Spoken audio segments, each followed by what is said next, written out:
अस्सलामु अलैकुम रहमतुल्लाहि ताला व बरकातुहू।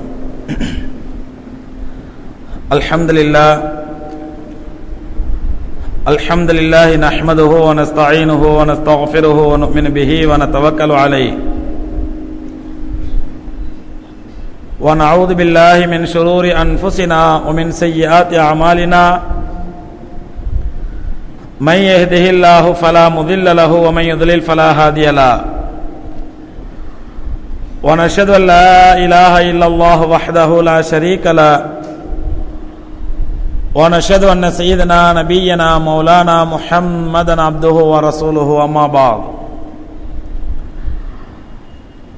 فقد قال الله تعالى في القرآن العظيم والفرقان المجيد فأعوذ بالله من الشيطان الرجيم بسم الله الرحمن الرحيم قل إن كنتم تحبون الله فاتبعوني يحببكم الله يغفر لكم ذنوبكم والله غفور رحيم. وقال نبينا عليه الصلاة والسلام من أحب لله وأبغض لله وأعطى لله ومنع لله فقد استكمل الإيمان. فقال صلى الله عليه وسلم في حديث آخر سبعة يظلهم الله في ظله يوم لا ظل إلا ظله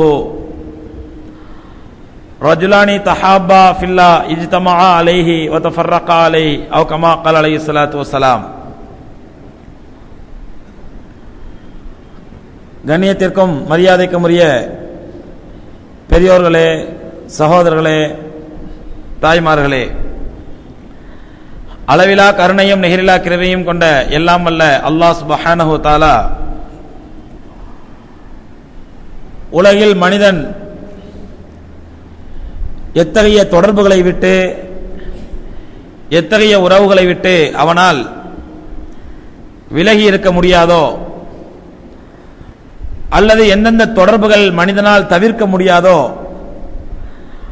அந்த தொடர்புகளை எல்லாம் அல்லாஹ் ரப்பல் ஆலமீன் மனிதனுக்கு அவசியமான தொடர்புகளாக ஆக்கி,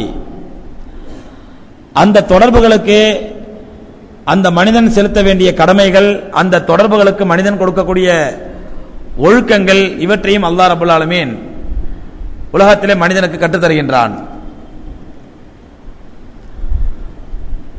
எந்த ஒரு மனிதனாக இருந்தாலும் அவன் உலகத்திலே வாழும் பொழுது இரண்டு விதமான தொடர்புகளை விட்டு அவனால் ஒருபோதும் தவிர்த்து கொள்ள முடியாது. ஒன்று அவனுடைய உறவு என்று சொல்லக்கூடிய இரத்த பந்தங்கள், இரத்த உறவுகள். இரத்த உறவினுடைய தொடர்பு இல்லாமல், இரத்த பந்தங்களுடைய தொடர்பு இல்லாமல் ஒரு மனிதன் உலகத்திலே வாழ முடியாது. இவனாகவே துண்டிக்க நினைத்தாலும் கூட அந்த உறவு ஏதோ ஒரு ரீதியிலே, ஏதோ ஒரு வகையிலே, இவனுடைய வாழ்க்கையின் ஏதோ ஒரு பகுதியிலே இவனோடு வந்து சேர்ந்தே தீரும். அதே போன்றது ஒரு இன்னொரு தொடர்பு என்னவென்றால், தவிர்க்க முடியாத தொடர்பு மனிதன் உலக வாழ்க்கையிலே அவன் கொள்ளக்கூடிய நட்பு என்ற தொடர்பு. எப்படி உறவுகளை மனிதன் துண்டிக்க முடியாதோ, உறவுகளை மனிதன் தவிர்க்க முடியாதோ, அதுபோன்று உலகத்திலே வாழும் பொழுது ஒரு மனிதனால் நட்புகளையும் தவிர்க்க முடியாது, நட்பையும் ஒரு மனிதனால் முழுமையாக துண்டித்துவிட முடியாது என்ற அடிப்படையில் தான் அல்லாஹ் சுப்ஹானஹு வ தஆலா எப்படி உறவுகளுக்கான ஒழுக்கங்களை கற்றுக் கொடுத்தானோ, உறவுகளுக்கான வழிமுறைகளையும் அதனுடைய அடிப்படையான கடமைகளையும் ரப்பல் ஆலமீன் கற்றுக் கொடுத்தானோ, அதே போன்று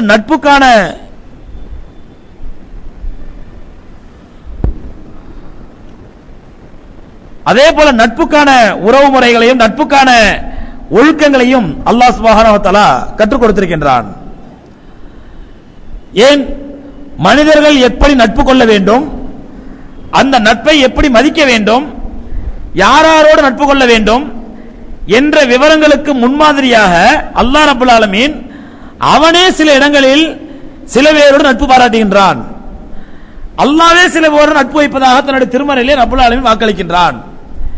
எப்படி ஹஜ்ரத் இப்ராஹிம் அலைஹிஸ்ஸலாத்து வஸ்ஸலாம் அவர்களை பற்றி ரப்பல் ஆலமீன் சொல்லும்போது சொல்கின்றான், அல்லாஹ் ரப்பல் ஆலமீன் இப்ராஹிமை தன்னுடைய ஹலீலாக எடுத்துக்கொண்டான், தன்னுடைய நண்பராக, தன்னுடைய நட்பாக எடுத்துக்கொண்டான், நட்புக்கு ஒரு உதாரணமாக இப்ராஹிமை தேர்ந்தெடுத்துக் கொண்டான் என்று அல்லாஹ் சுப்ஹானஹு வ தஆலா இப்ராஹிம் அலைஹிஸ்ஸலாத்து வஸ்ஸலாமை தன்னுடைய ஹலீல், தன்னுடைய உற்ற தோழராக ஆக்கி கொண்டதாக தன்னுடைய திருமறையிலே ரப்பல் ஆலமீன் கூறுகின்றான். அதே போன்று பெருமானார் ஸல்லல்லாஹு அலைஹி வஸல்லம் அவர்களை பற்றி அல்லாஹ் ரப்பல் ஆலமீன் சொல்லும் பொழுது ஹபீப் என்ற வார்த்தையை பயன்படுத்துகின்றான். ரசூலுல்லாஹி ஸல்லல்லாஹு அலைஹி வஸல்லம் அவர்களை அல்லாஹ் ரப்பல் ஆலமீன் நண்பராக தேர்ந்தெடுத்துக் கொண்டான். அந்த நண்பரை தான் நேரடியாக சந்திக்க நாடியதால் தான் ஜிப்ரீல் அலைஹிஸ்ஸலாத்து வஸலாம் அவர்கள் மூலமாக ரப்பல் ஆலமீன் தன்னுடைய ஹபீபை, தன்னுடைய நண்பரை அல்லாஹ் சுப்ஹானஹு வ தஆலா மியராஜுக்கு அழைத்ததாக தன்னுடைய திருமறையிலே வாக்களிக்கின்றான். இப்படி நபிமார்களில் சிறந்தவர்களை அல்லாஹ் ரப்பல் ஆலமீன் தன்னுடைய நண்பர்களாக, தன்னுடைய உற்ற தோழர்களாக, தன்னுடைய ஹபீப்களாக, தன்னுடைய ஹலீல்களாக அல்லாஹ் ரப்பல் ஆலமீன் ஆக்கியிருக்கின்றான்.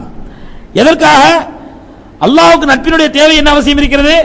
அல்லாஹ்வுக்கு உறவு கிடையாது. அல்லாஹ் ரப்பல் ஆலமீனால் உறவை தவிர்க்க முடியும். அதே போன்று அல்லாஹ் ரப்பல் ஆலமீன் நட்பையும் தவிர்க்க முடியும். எப்படி அவனுக்கு தாய் தந்தை என்ற உறவு கிடையாதோ, பிள்ளை குட்டி என்ற உறவு கிடையாதோ, அதுபோன்று யாரையும் நட்பாக இருக்க வேண்டிய அவசியம் இல்லை, நண்பராக இருக்க வேண்டிய அவசியம் இல்லை. அல்லாஹ்வுக்கு அத்தியாவசியமோ அடிப்படையோ அல்ல, தவிர்க்க முடியாததோ இன்றியமையாததோ அல்ல.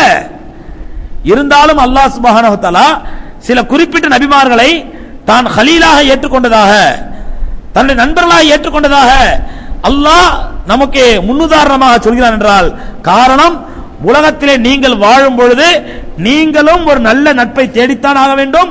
ஏனென்றால் நட்பு என்பது உங்களால் தவிர்க்க முடியாதது. அருமை சகோதரர்களே, உறவை தேர்ந்தெடுப்பது என்பது ஒரு மனிதனுடைய இக்தியார், அவனுடைய விருப்பம் சம்பந்தப்பட்டது அல்ல. ஒரு மனிதன் இன்னார் தான் என்னுடைய தாயாக வர வேண்டும் என்று தேர்ந்தெடுக்க முடியாது, அல்லது இன்னார் தான் தந்தையாக வர வேண்டும் என்று தேர்ந்தெடுக்க முடியாது, அல்லது இன்னார் தான் எனக்கு சகோதரராக வர வேண்டும் என்று தேர்ந்தெடுக்க முடியாது. ஆனால் நட்பு என்ற உறவை அல்லாஹ் ரப்பல் ஆலமீன் எப்படி ஆக்கியிருக்கிறான் என்றால், எனக்கு இன்னார் தான் நண்பராக வர வேண்டும், எனக்கு இன்னார் தான் நட்பு, இன்னாரோடு தான் நான் நட்பு பாராட்ட வேண்டும் என்பதை தேர்ந்தெடுக்கும் உரிமையை, தேர்ந்தெடுக்கும் ஒரு ஆப்ஷனை, வாய்ப்பை ரப்பல் ஆலமீன் மனிதனுக்கு வழங்கியிருக்கிறான். நட்புக்கும் உறவுக்கும் வித்தியாசம் என்ன? இரண்டுமே தவிர்க்க முடியாது. உறவும் தவிர்க்க முடியாது, நட்பும் தவிர்க்க முடியாது. வித்தியாசம் என்ன? உறவு என்பது மனிதனால் தேர்ந்தெடுக்க முடியாது, ஆனால் நட்பை மனிதனால் தேர்ந்தெடுக்க முடியும். அதனால் தான் ரப்பல் ஆலமீன் உறவை தேர்ந்தெடுக்காமல், உறவு என்று தனக்கென்று யாரையும் வைக்காமல், தனக்கென்று எந்த விதமான உறவையும் அமைத்துக் கொள்ளாமல் நட்பை மட்டும் ரப்பல் ஆலமீன் தேர்ந்தெடுத்து வைத்தான். காரணம் என்ன? மனிதனும் தனக்கு தேவையான ஒரு நட்பை, தவிர்க்க முடியாத நட்பை நல்ல ரீதியில், நல்ல அடிப்படையில் தேர்ந்தெடுக்க வேண்டும். நட்பை தேடி பார்த்து, அலசி பார்த்து தேர்ந்தெடுக்க வேண்டும் என்று அல்லாஹ் சுப்ஹானஹு வ தஆலா இந்த உலகத்திற்கு உணர்த்துவதற்காக அவன் நபிமார்களை நண்பர்களாக, தன்னுடைய உற்ற தோழர்களாக தேர்ந்தெடுத்திருக்கின்றான். அருமை சகோதரர்களே, நட்பு என்பது ஒரு மனிதனுடைய வாழ்க்கையிலே எவ்வளவு அவசியமானது, எவ்வளவு அத்தியாவசியமானது என்றால், எம்பெருமானார் ஸல்லல்லாஹு அலைஹி வஸல்லம் சொன்னார்கள், அஸ்ஸஹபத்து முஅஸ்ஸிரா, நட்பு என்பது ஒரு மனிதனுக்கு ஒரு மிகப்பெரிய பாதிப்பை ஏற்படுத்தும் அவனுடைய வாழ்க்கையிலே. மிகப்பெரிய பாதிப்பு என்றால் அது நல்ல பாதிப்பாக இருக்கலாம், கெட்ட பாதிப்பாக இருக்கலாம். மிகப்பெரிய ஒரு ரியாக்ஷனை ஏற்படுத்தும் நட்பு என்பது. நட்பின் மூலமாக ஒரு மனிதனுடைய வாழ்க்கையிலே மிகப்பெரிய மாற்றங்கள் ஏற்படும். இதைத்தான் அஸ்ஸஹபத்து முஅஸ்ஸிரா, சுஹபத் என்பது, நட்பு என்பது மனிதனுடைய வாழ்க்கையிலே பாதிப்பை ஏற்படுத்தக்கூடியது, அது மாற்றத்தை ஏற்படுத்தக்கூடியது. அந்த மாற்றம், நட்பின் மூலமாக ஏற்படக்கூடிய மாற்றம் நல்ல மாற்றமா தீய மாற்றமா என்பதை ஒவ்வொரு மனிதனும் தேர்ந்தெடுத்துக் கொள்ள வேண்டும், அலசி பார்த்துக் கொள்ள வேண்டும். அன்பு சகோதரர்களே, அதனால தான் பெருமானார் ஸல்லல்லாஹு அலைஹி வஸல்லம் அவர்கள் புகாரியுடைய ஹதீஸில் ஒரு அழகான ஹதீஸில் சொன்னார்கள், நட்பு என்பதற்கு உதாரணம் என்னவென்றால், நல்ல நட்புக்கும் தீய நட்புக்கும் எவ்வளவு பெரிய பாதிப்பு என்பதற்கு ஒரு உதாரணத்தை பெருமானார் ஸல்லல்லாஹு அலைஹி வஸல்லம் சொல்கிறார்கள். நல்ல நண்பர்களோடு பழகுவது என்பது நீங்கள் அத்தர் வியாபாரியோடு உள்ள தொடர்பை போன்று. நல்ல நண்பர்களோடு உள்ள தொடர்பு என்பது ஒரு அத்தர் வியாபாரியோடு உள்ள தொடர்பு, ஒரு அத்தர் வியாபாரியோடு பழகுவதை போன்று. அத்தர் வியாபாரியோடு பழகும் பொழுது, அவர் அத்தர் விற்கும் பொழுது அவருடைய மேலிலும் அவருடைய ஆடையிலும் அத்தர்படும், அவருக்கு அருகில் இருக்கக்கூடிய உங்கள் மீதும் அத்தர்படும். இது கொஞ்சம் பாருங்க, இதோட டேஸ்ட் பாருங்க, இதை எப்படி இருக்கு பாருங்க என்று உங்களுக்கும் பார்க்க கொடுப்பார். குறைந்தபட்சம் உங்கள் ஆடையில தடவி விடுவார். இல்லையா, ஆடையில படவில்லையா, குறைந்தபட்சம் அவரோடு இருக்கும் காலம் வரை நீங்கள் அத்தரை நுகர்ந்து கொண்டே இருக்கலாம் நபி ஸல்லல்லாஹு அலைஹி வஸல்லம் சொன்னாங்க. ஆக ஒரு மனிதனோட நட்பு என்பது எவ்வளவு பெரிய மாற்றத்தை ஏற்படுத்துகின்றது. அவரோடு இருக்கும் பொழுது அவருடைய நல்ல விளைவு, நல்ல மாற்றம், நல்ல குணம் உங்களிடத்தில் வருவதற்கு வாய்ப்பு இருக்கிறதற்கு உதாரணத்தை பெருமானார் ஸல்லல்லாஹு அலைஹி வஸல்லம் சொன்னார்கள். நல்ல நண்பருக்கு உதாரணம் அத்தர் வியாபாரியோடு உள்ள தொடர்பை போன்று. நீங்கள் அவரோடு பழகும் பொழுது உங்களுக்கு அத்தரே கிடைக்கலாம், அல்லது குறைந்தபட்சம் அந்த அத்தருடைய வாசனையாவது கிடைக்கலாம். அதே நேரத்தில் ஒரு தீய நண்பனுக்குள்ள பழக்கத்தை, உறவை பெருமானார் ஸல்லல்லாஹு அலைஹி வஸல்லம் உதாரணம் கூறுகிறார்கள். ஒரு தீய நட்புக்கு உதாரணம் என்னவென்றால், கொல்லம் பட்டறைக்காரனோடு பழகுவதை போன்று. கொல்லம்பற்றிலே வேலை செய்து கொண்டிருப்பான், நெருப்பிலே இரும்பை அடிப்பான், நெருப்பில் உள்ள துகள்களை எடுப்பான், நெருப்பை ஓங்கி அடிப்பான், அதை ஊதுவான், காற்றை பறக்க வைப்பான், நெருப்பை எரிய வைப்பான். இப்படி கொல்லம்பற்ற வியாபாரியோடு உள்ள தொடர்பை போன்று அவரோடு நீங்கள் போய் உட்கார்ந்தால் குறைந்தபட்சம் நெருப்பு உங்களுடைய ஆடையிலே பட்டு உங்களுடைய ஆடையை கரித்து விடலாம், அல்லது குறைந்தபட்சம் அந்த புகையாவது உங்களுடைய ஆடையிலே பட்டு உங்களுடைய ஆடையை அழுக்காக்கி விடலாம். ஆக நட்பினால், நண்பர்கள் மூலமாக ஒரு மனிதனுடைய வாழ்க்கையிலே எப்படிப்பட்ட பாதிப்பு ஏற்படும், மாற்றம் ஏற்படும் என்பதற்கு பெருமானார் ஸல்லல்லாஹு அலைஹி வஸல்லம் சொல்லக்கூடிய இந்த உதாரணம் சஹீஹ் புகாரி கிரந்தத்திலே பதிவு செய்யப்பட்டிருக்கின்றது.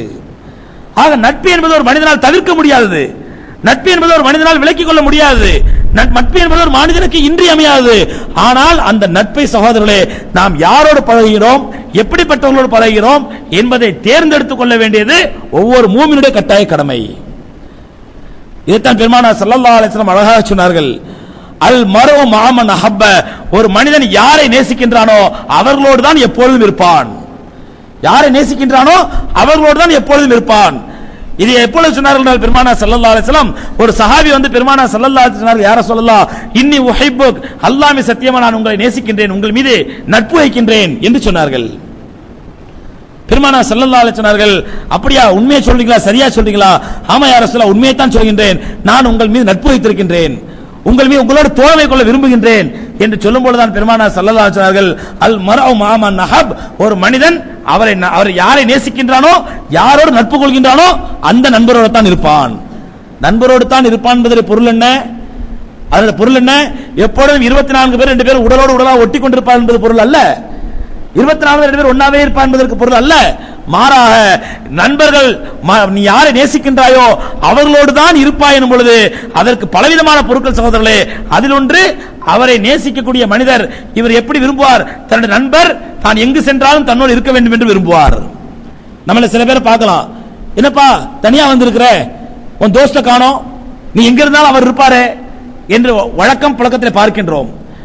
எங்க போனாலும் தன்னோடு இருக்க வேண்டும், என்ன காரியம் செய்தாலும் தன்னுடைய நண்பர் தன்னோடு இருக்க வேண்டும், என்ன காரியம் செய்தாலும் அவருக்கு தெரிய வேண்டும், தன்னுடைய சுக துக்கங்களை, தன்னுடைய நல்ல கெட்ட விஷயங்களை அவரோடு பகிர்ந்து கொள்ள வேண்டும் என்று மனிதன் விரும்புவான். இதைத்தான் பெருமானார் ஸல்லல்லாஹு அலைஹி சொன்னார்கள், ஒரு மனிதன் அவனுடைய நண்பரோடு தான் இருப்பான், அவனுடைய நேசத்திற்குரியனோடு தான் இருப்பான்.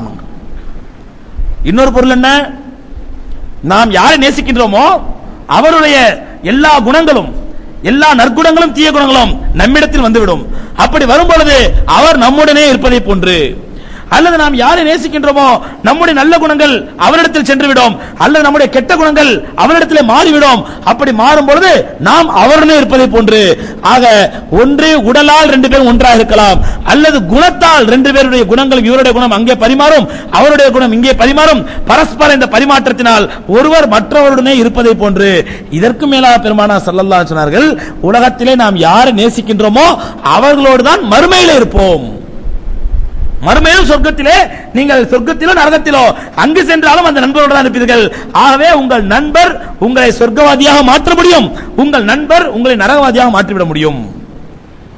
அன்பு சகோதரர்களே, இந்த மாற்றம் இருக்கிறதே, நட்பினால் ஏற்படக்கூடிய மாற்றம் பல நேரங்களில் நம்மால் புரிந்து கொள்ள முடியாது. சில நட்பினால் நமக்குள் மாற்றங்கள் ஏற்பட்டுக் கொண்டே இருக்கும். அது நல்ல மாற்றமோ தீய மாற்றமோ மாற்றங்கள் ஏற்பட்டுக் கொண்டிருக்கும். ஆனால் நாம் மாறிக்கொண்டிருக்கிறோம் என்பது நமக்கு தெரியாமல் போய்விடும். அதுதான் நட்பினுடைய மிகப்பெரிய ஆபத்து. நம்மில் நல்ல மாற்றங்கள் ஏற்பட்டோம், நம்மில் நீண்ட காலமாக உணர முடியாது, நெடுந்தொலைவில் உணர முடியாது. நமக்கு பல நாட்கள் தெரியாமே இருக்கும், நமக்குள்ள மாற்றம் ஏற்பட்டுக் கொண்டே இருக்கும். ஆனால் நம்மால் உணர முடியாது. காரணம், நம்முடைய நல்ல நட்பு அதற்கு காரணமாக இருக்கும். அல்லது தீய நட்பின் மூலமாக நம்மில் மாற்றம் ஏற்பட்டாலும் மாற்றம் ஏற்பட்டுக் கொண்டிருக்கும். அந்த மாற்றத்தை நம்மால் உணர முடியாது. நாம் கெட்டவனாகி கொண்டிருக்கிறோம், தீவனாகி கொண்டிருக்கிறோம் என்பதை இலவில் புரிந்து கொள்ள முடியாது. ரொம்ப நீண்ட நாள் ஆன பிறகு, பெரிய பாதிப்புகள் ஏற்பட்ட பிறகுதான், ஓ என்னிடத்தில் ஏன் இவ்வளவு மாற்றம் ஏற்படுது என்று பார்க்கும்போது அதற்கு ஒரு கூட நட்பு காரணமாக இருக்கலாம். ஆகவேதான் பெருமானார் ஸல்லல்லாஹு அலைஹி சொன்னார்கள், எல்லா நிலையிலும் மனிதன் யாரை நேசிக்கின்றானோ, யார் மீது நட்பு பாராட்டுகின்றானோ அவர்களோடு தான் அந்த மனிதன் இருப்பான். காரணம் என்ன? குணங்கள் இங்கே பரஸ்பரம் பரிமாறிக்கொள்ளப்படும், பரஸ்பரம் டிரான்ஸ்பர் ஆயிடும். அங்க உள்ள குணம் இங்க டிரான்ஸ்பர் ஆகும், இங்க உள்ள குணங்கள் அங்க டிரான்ஸ்பர் ஆகும். அப்படி ஆகும் பொழுது அவன் அவர்களோடயே இருப்பதை போன்று. ஆக அன்பு சகோதரர்களே, நட்பு என்பதற்கு ஒரு மனிதனுடைய வாழ்க்கையிலே இவ்வளவு முக்கியத்துவம் இருப்பதனால்தான் நட்பினுடைய இலக்கணத்தையும் அல்லாஹ் ரப்பல் ஆலமீன் கற்றுக் கொடுக்கின்றான். நண்பர்களுக்கு மத்தியிலே எப்படி இருக்க வேண்டும் என்று அல்லாஹ் சொல்கின்றான். முதலில் நட்பு என்பது எப்படி இருக்க வேண்டும் என்றால், பெருமானார் ஸல்லல்லாஹு அலைஹி வஸல்லம் அழகான ஒரு ஹதீஸ் சொல்கிறார்கள், ஒருவர் தன்னுடைய நண்பரை பார்ப்பதற்காக வெளியூருக்கு செல்கின்றார். தன் நண்பரை பார்ப்பதற்காக வெளியூருக்கு செல்கின்றார். வெளியூருக்கு செல்லக்கூடிய நேரத்தில் வழியிலே குறுக்கே மலக்கு வந்து ஜிப்ரீல் அலைஹிஸ்ஸலாத்து வஸ்ஸலாம் அவர்கள் வந்து தடுக்கின்றார். எங்கே செல்கின்றாய்? ரசூலுல்லாஹி சொல்றாங்க, புகாரில அபூதாவுல பதிவு செய்யப்பட்ட ஹதீஸ். ஜிப்ரீல் அலைஹிஸ்ஸலாத்து வஸ்ஸலாம் கேட்கிறார், எங்கே செல்கின்றாய்? நான் இன்ன ஊரில் இருக்கக்கூடிய என்னுடைய நண்பரை பார்க்க செல்கின்றேன். ஜிப்ரீல் அலைஹிஸ்ஸலாம் கேட்கிறார்கள், அப்படி என்றால் அவர் உனக்கு ஏதாவது கடன் தர வேண்டியிருக்கின்றதா? அவருக்கு பொருளாதார ரீதியாக ஏதாவது தொடர்பு இருக்கின்றதா? இல்லை. அல்லது உலக ரீதியான ஏதாவது பயன் பெறுவதற்காக அவரை பார்க்க செல்கிறாயா? இல்ல ஃப்ரெண்ட்ஸை பார்த்து கடன் கேட்கலாம், அல்ல ஃப்ரெண்டை பார்த்து ஏதாவது ரெக்கமெண்ட் பண்ண சொல்லலாம், அல்ல உலக ரீதியான ஏதாவது பிரயோஜனம் ஒரு நன்மை நம்ம அவரை போய் கேட்டோம்னா இல்லைன்னு சொல்ல மாட்டாரு, ஆகவே அந்த நண்பரை தேடி செல்லலாம் என்ற உலக ரீதியான ஏதாவது நோக்கத்திற்காக செல்கிறாயா? இல்லை, அப்படி உலக ரீதியான எந்த நோக்கம் இல்லை. வேறு எதற்காக செல்கின்றாய்? உன் நண்பரை பார்ப்பதற்காக எதற்காக செல்கின்றாய்? அந்த மூமின் சொல்கின்றார், நான் அவரை சந்திப்பதற்காக மட்டுமே செல்கின்றேன். இந்த சந்திப்பின் நோக்கம் எங்களுடைய நட்பின் மூலமா எங்களுக்கு அல்லாஹ்வுடைய உதவி கிடைக்க வேண்டும், எங்களுக்கு அல்லாஹ்வுடைய அருள் கிடைக்க வேண்டும், இந்த நட்பின் பலனை அல்லாஹ் எங்களுக்கு தர வேண்டும் என்ற அந்த மறுமையின் கூலியை மட்டுமே எதிர்பார்த்து என்னுடைய நண்பரை பார்க்க செல்கிறேன் என்று சொன்னவுடன் ஜிப்ரீல் அலைஹிஸ்ஸலாத்து வஸ்ஸலாம் அவர்கள் அந்த மனிதனுக்கு சுபச்செய்தி சொல்கிறார்கள், உங்களுடைய நட்பை அல்லாஹ் அங்கீகரித்து விட்டான். நீங்கள் எப்படி ஒருவருக்கொருவர் நட்பு கொள்கிறோ நேசிக்கிறீர்களோ அதுபோன்று அல்லாஹ் உங்களை நேசிக்கிறான் என்ற வாக்குறுதியை சொல்லத்தான் அல்லாஹ் என்னை அனுப்பினான். ஆக இரண்டு நண்பர்கள் அல்லாஹ்வுக்காக நேசிக்கும் பொழுது, அல்லாஹ்வுக்காக நட்பு பாராட்டும் பொழுது, அந்த நட்பு என்பது சகோதரர்களே அல்லாஹ்வுடைய நட்புக்கும் அல்லாஹ்வுடைய முஹப்பத்திற்கும் அல்லாஹ்வுடைய அன்புக்கும் அது காரணமாகி விடுகின்றது. அதனால்தான் பெருமானார் ஸல்லல்லாஹு அலைஹி வஸல்லம் இன்னொரு ஹதீஸ் சொன்னார்கள், புகாரி ஹதீஸிலே, சபாத்துன் யுதில்லுஹுமுல்லாஹு ஃபீ ظில்லிஹி யௌம லா ظில்ல இல்லா ظில்லுஹு, மறுமையிலே அல்லாஹ்வுடைய அர்ஷின் நிழலை தவிர வேறு நிழலே இல்லாத அந்த கியாமத் நாளில், அல்லாஹ்வுடைய அரிசின் நிழலை தவிர வேறு நிழலே இல்லாத அந்த கியாமத் நாளில் 7 விதமான மக்களுக்கு அல்லாஹ் ரப்பல் ஆலமீன் தன்னுடைய அரிசின் கீழ் நிழல் கொடுப்பான். 7 விதமான மக்களுக்கு அல்லாஹ் தன்னுடைய அரிசின் கீழ் நிழல் கொடுப்பான். அந்த நாள் எப்படிப்பட்ட நாள்? சூரியன் ஒரு பனைமர உச்சத்தின் அளவுக்கு இருக்கும், அங்கே எந்த விதமான ஒரு குச்சி நிழல் கூட கிடைக்காது ஒதுங்குவதற்கு. அப்படிப்பட்ட நேரத்திலே மக்கள் எல்லாம் அவரவருடைய பாவத்திற்கு ஏற்றவாறு வேர்வையிலே மூழ்கி தத்தளித்துக் கொண்டிருப்பார்கள். அந்த கியாமத் நாளிலே அல்லாஹ் ரப்பல் ஆலமீன் 7 விதமான கூட்டத்தினரை மற்றும் தன்னுடைய அரிசின் கீழ் அழைத்து நிழல் கொடுப்பான். அதிலே ஒருவர் யார்? ரஜுலானி, 2 மனிதர்கள். அந்த 7 கூட்டத்தில் ஒரு கூட்டம் யார்? ரஜுலானி, 2 மனிதர்கள். தஹாபா ஃபில்லா, அவர்கள் அல்லாஹ்வுக்காகவே நட்பு கொண்டார்கள். இஜ்தமா அலைஹி, அவர்கள் ஒன்று சேர்ந்து சந்தித்தாலும் அல்லாஹ்வுக்காகவே சந்திப்பார்கள். வதஃபர்ரகா அலைஹி, அவர்கள் பிரிந்தாலும் அல்லாஹ்வுக்காகவே பிரிவார்கள். ஆக நட்பு என்பது சகோதரர்களே முதலில் அல்லாஹ்வுக்காக இருக்க வேண்டும். ஆனா இன்று உலகத்திலே நட்பு என்றாலே எதற்காக தெரியுமா? சுயநலத்திற்காக. உலகத்தில் நட்பு என்பது எப்படி மாறிவிட்டது என்றால், இவனை ஃப்ரெண்ட்ஷிப்பா வச்சா எனக்கு என்ன பிரயோஜனம், இதனால எனக்கு என்ன பெனிஃபிட், அவரை ஃப்ரெண்டா இருக்கிறதுனால எனக்கு என்ன பிரயோஜனம் என்றுதான் உலகத்திலே பார்க்கப்படுகின்றது. ஒரு மனிதனுக்கு பதவி இருக்கும் பொழுது, அந்தஸ்து இருக்கும் பொழுது, பணம் இருக்கும் பொழுது நிறைய நண்பர்கள் இருப்பார்கள். அவனுடைய பதவி போய்விட்டால் நண்பர்கள் காணாமல் போய்விடுவார்கள். அவனுடைய அந்தஸ்து போய்விட்டால் நண்பர்கள் காணாமல் போய்விடுவார்கள். அவனுடைய பணம் தொலைந்து விட்டால், அழிந்து விட்டால் நண்பர்கள் பஞ்சாய் பறந்து போய்விடுவார்கள். ஆகவே நட்பு என்பது இன்றைய உலகத்திலே எப்படி பாராட்டப்படுகிறது என்றால், ஏதாவது ஒரு குறிக்கோளோடு, ஏதாவது ஒரு பர்பஸோடு, அல்ல ஏதாவது ஒரு பெனிஃபிட்டோடு தான் இன்று உலகத்தில் நட்பு என்பது பாராட்டப்படுகின்றது. அருமை சகோதரர்களே, அல்லாஹ் ரப்பல் ஆலமீன் சொல்லக்கூடிய நட்பினுடைய இலக்கணம் என்ன? நட்பு என்பது இப்படிப்பட்டதல்ல. நட்பு என்பது முதலில் அல்லாஹ்வுக்காக இருக்க வேண்டும். உலக ரீதியான எந்த விதமான பிரயோஜனம் எனக்கு அவரால் கிடையாது. அவரை நட்பு கொள்வது எதற்காக? நட்பு என்பதை உலகத்தில் தவிர்க்க முடியாது. ஆகவே யாராவது ஒரு நண்பராக ஆக்கி வேண்டும். அதிலே இந்த நல்ல நண்பரை என் நண்பராக ஏற்றுக்கொள்கின்றேன், இந்த நல்லவரை நற்குணம் உள்ளவரை என்னுடைய நண்பராக ஏற்றுக்கொள்கிறேன். இவரிடத்தில் இருக்கக்கூடிய தக்வா, இவரிடத்தில் இருக்கக்கூடிய இறையச்சம், இவரிடத்தில் நற்பண்புகள், இவரிடத்தில் இருக்கக்கூடிய நற்குணங்கள் என்னிடத்தில் வர வேண்டும் என்பதற்காக நான் இவரை நண்பராக தேர்ந்தெடுக்கிறேன் என்று அந்த எண்ணத்திலே நட்பை பாராட்டாதவரை அல்லாஹ்வுடைய பார்வையிலே ஒரு நட்பு என்பது பலன் அளிக்கக்கூடியதாகவோ நன்மை அளிக்கக்கூடியதாகவோ இருக்காது. ஆகவே நட்பு என்பது அல்லாஹ்வுடைய பார்வையிலே உயர்ந்ததாக சிறந்ததாக ஆக வேண்டும் என்றால் சகோதரர்களே, நட்பின் மூலமாக ஒரு மனிதன் எதை நாட வேண்டும்? அல்லாஹ்வுடைய திருப்பொருத்தத்தை மட்டுமே நாட வேண்டும். அதனால்தான் பெருமானார் ஸல்லல்லாஹு அலைஹி சொன்னார்கள், அல்லாஹ்வுக்காகவே நேசித்து அல்லாஹ்வுக்காகவே ஒரு இடத்தில் ஒன்று கூடி அல்லாஹ்வுக்காகவே ஒருத்தர் பிரிந்து சென்றால் அவர்கள் தான் அல்லாஹ்வுடைய அர்ஷின் கீழில் இருப்பார்கள். நட்பின் மூலமாக ஒரு மனிதனிடத்தில் எவ்வளவு பெரிய மாற்றங்கள் ஏற்படும் என்பதற்கு ஒரு அற்புதமான உதாரணத்தை பெருமானார் ஸல்லல்லாஹு அலைஹி சொன்னார்கள். அதே போன்று அறிஞர் பெர்னாட்ஷா அழகா சொன்னார். பெருமானாருடைய அதே வார்த்தையை தான் அவர் வேறு வார்த்தை, அதே கருத்தை தான் வேறு வார்த்தைகளில் சொல்கிறார். எப்படி பெர்னாட்ஷா, உன்னுடைய நண்பன் யார் என்று எனக்கு சொல், நீ யார் என்று நான் உனக்கு சொல்கின்றேன். உன்னுடைய நண்பன் யார் அது எனக்கு சொல்லு, உன்னை பத்தி எனக்கு அறிமுகம் தேவையில்லை. நீ நல்லவனா கெட்டவனா, எப்படி படிச்சவனா படிக்காதவனா, பண்புள்ளவனா பண்பு கெட்டவனா, இது எனக்கு தேவையில்லை. உன்னுடைய நண்பன் யார் என்று எனக்கு சொல், நான் அவனை ஆராய்ந்து விட்டு நீ யார் என்று நான் உனக்கு சொல்கின்றேன். எவ்வளவு அற்புதமான வார்த்தை! ஏனென்றால் நட்பின் மூலமாக சகோதரர்களே நற்குணங்கள் பரிமாறப்பட வேண்டும். நட்பின் மூலமாக நற்குணங்கள் ஒருவருக்கொருவருக்கு மாறுபட வேண்டும், இடம் மாற வேண்டும். இதைத்தான் ரசூலுல்லாஹி ஸல்லல்லாஹு அலைஹி வஸல்லம் அவர்கள் எந்த ஒரு ஊருக்குள் இறங்கியவுடன், எந்த ஒரு ஊருக்குள் போய் பெருமானார் ஸல்லல்லாஹு அலைஹி தங்கினாலும் முதலில் துஆ செய்வார்கள், யா அல்லாஹ் இந்த ஊர் மக்களிடத்தில் இருக்கக்கூடிய நற்குணங்களை எனக்கு தருவாயாக, என்னிடத்தில் இருக்கக்கூடிய நற்குணங்களை இந்த ஊரில் யார் யாரெல்லாம் பழகுவார்களோ அவர்களுக்கு கொடுப்பாயாக. இந்த ஊர் மக்களிடத்தில் யாரிடத்தில் இருக்கக்கூடிய கெட்ட குணத்தையும் யா அல்லாஹ் எனக்கு தந்து விடாது, என்னிடத்தில் இருக்கக்கூடிய எந்த கெட்ட குணத்தையும் இந்த ஊர் மக்களுக்கு கொடுத்து விடாது என்று பெருமானார் ஸல்லல்லாஹு அலைஹி வஸல்லம் அவர்கள் எந்த ஒரு ஊர் மக்களோடு பழகினாலும், எந்த ஒரு ஊர்ல போய் தங்கினாலும் ரசூலுல்லாஹி ஸல்லல்லாஹு அலைஹி வஸல்லம் அவர்கள் இந்த துஆவை வழமையாக கொண்டிருந்தார்கள். அன்பு சகோதரர்களே, இங்கே நாம் பெரியவர்கள் நம்முடைய வாழ்க்கையிலே நட்பை தேடிக்கொள்ளலாம், ஆராய்ந்து தேடலாம். நல்ல நட்பு எது என்று தேடி பார்த்து, ஆராய்ந்து பார்த்து, உரசி பார்த்து கண்டுபிடிக்கலாம்.